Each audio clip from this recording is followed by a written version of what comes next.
आप ये मेरी एक सवाल का जवाब दे दीजिए। मोदी जी जो ये कह रहे हैं कि भाई बच्चियों को मैं माफ करना चाहता हूँ, माई फ्रेंड्स बना बना के रील बना रहे हैं, और राहुल गांधी यहाँ पानी बरसात में आप लोग कीचड़ में आ रहे हो, तो रियल चाहिए कि रील वाला चाहिए? नहीं, रियल चाहिए। मैं भी आपके माध्यम से मोदी को कहता हूँ, हेलो फ्रेंड्स, माफी अब मत दो, अब आपका जाने का समय आ गया है। 2014 से लेकर 26 में माफ की हो, तुमको 15 साल लग गया माफ करने में।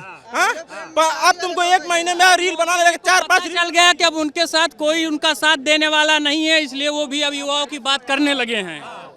राहुल गांधी को क्या कहेंगे आप? राहुल गांधी बहुत अच्छे नेता हैं, युवाओं के नेता हैं, और भावी देश के प्रधानमंत्री के रूप में उनको देखा जा रहा है और आगे बनेंगे भी। क्यों उम्मीद है भाई राहुल गांधी में ऐसा क्या है जो आपको उम्मीद है? देखिए, हम युवा हैं और जो युवा की आवाज उठाएगा हम उसी से उम्मीद रखेंगे। वो एक पढ़े लिखे और विजनरी नेता हैं, इसीलिए हम उनसे बहुत ज्यादा। आप संसद में आने की बात, संसद में आने के लिए जिगरा चाहिए, और वहाँ टेलीप्रॉम्प्टर नहीं है, वहाँ टेलीप्रॉम्प्टर नहीं है। राहुल गांधी के सवालों का जवाब देना पड़ेगा, उसके लिए पढ़ा लिखा होना चाहिए। आज इस मंच पे ये दिखा है कि मंच पे बच्चों को बुला करके और वहाँ पे भी मोटिवेट करना, ये एक ऐसे व्यक्तित्व की झलक दिखाई देती है जो बच्चों को उस बड़े ऊंचाइयों पे ले जा सकता है किसी भी फील्ड में। लेखपाल की बात रही, यूपीएसएससी की बात रही, किसी भी यूपीएसआई की बात रही, 400 में 401 नंबर नॉर्मलाइजेशन, चाहे लेखपाल में इतनी धांधली हुई, बीडीओ आई, फिर भी कोई कार्रवाई नहीं हुई। आज राहुल जी आने वाले थे तो बीडीओ की वैकेंसी आ गई। आज मोदी जो है जाके आईआईटी कॉलेज में प्रोफेसर बनने का बात कर रहे हैं।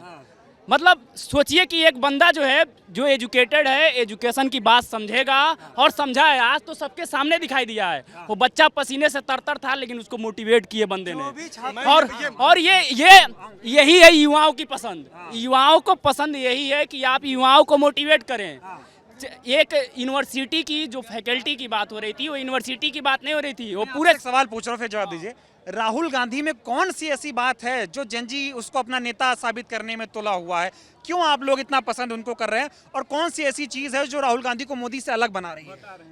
बस आपको एक लाइन में बता रहे हैं कि पूरे बीजेपी के नेताओं में किसी में ऐसी ताकत नहीं है कि एक स्टूडेंट को उस मंच पे बुला करके कुछ प्रश्न पूछ ले कि कहीं ऐसा ना हो शिक्षा की बात कर दे। वो बंदा बच्चों को बुला करके शिक्षा की बात करता है, और इस देश को विकसित वही कर सकता है जो शिक्षित हो, जो शिक्षित की बात हो। अनपढ़ से नहीं होगा, अनपढ़ से नहीं होगा, शिक्षा से होगा, और बंदा शिक्षा की बात करता है, पढ़ा लिखा है। मोदी में क्या दिक्कत है? मोदी जी के पास डिग्री नहीं है, मोदी जी के पास डिग्री नहीं। और आज मैं पहले कुशीनगर का हिंदू वाहिनी का जिला अध्यक्ष था 2022 में, लेकिन जब मैंने अंदर की बात जाना, वहाँ अभी मैं आरएसएस ज्वाइन कर लूँ तो कल मुझे अभी नौकरी मिल जाएगी, कल मुझे नौकरी मिल जाएगी, इतनी उसमें मैं अंदर की बात बता रहा हूँ। अभी मुझे 3 दिन पहले कॉल आया था कि आइए ज्वाइन करिए और प्रचार करिए, ठीक है।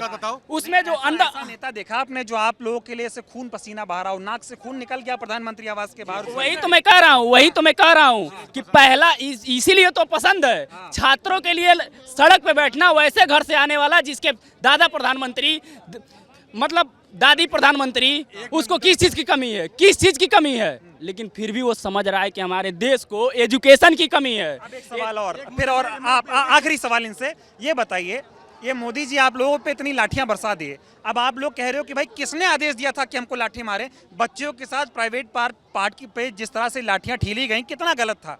लेकिन कोई माफी ना तो प्रधानमंत्री मांग रहे हैं, ना अमित शाह मांग रहे। प्रधानमंत्री तो कह रहे हैं मैं आपको माफ करना चाहता हूँ। देखिए, एक लाइन में सीधी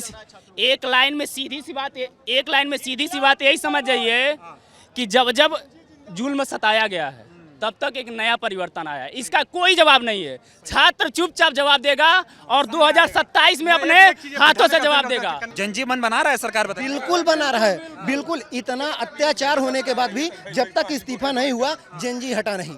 इसका मतलब है कि अगर आप हमारी आवाज नहीं सुनेंगे तो सत्ता की नाक तक जाके उनको उखाड़ फेंकने का काम करेंगे हम लोग। बताओ क्या हाल है शिक्षा व्यवस्था का? शिक्षा व्यवस्था एकदम करप्ट हो चुकी है, अब उसमें कुछ नहीं है। सीबीएसई का पेपर देख लीजिए, यूनिवर्सिटी किसी चीज़ का आप देख लीजिए। मैं मध्य प्रदेश में अभी हुआ था 15 लाख का पटवारी घोटाला, आपको पता ही होगा। एजुकेशन सिस्टम करप्ट छोड़ के मेरा क्वेश्चन था, if the national bird is peacock, who is the national theft? ठीक बात है, बहुत सही सवाल है ये।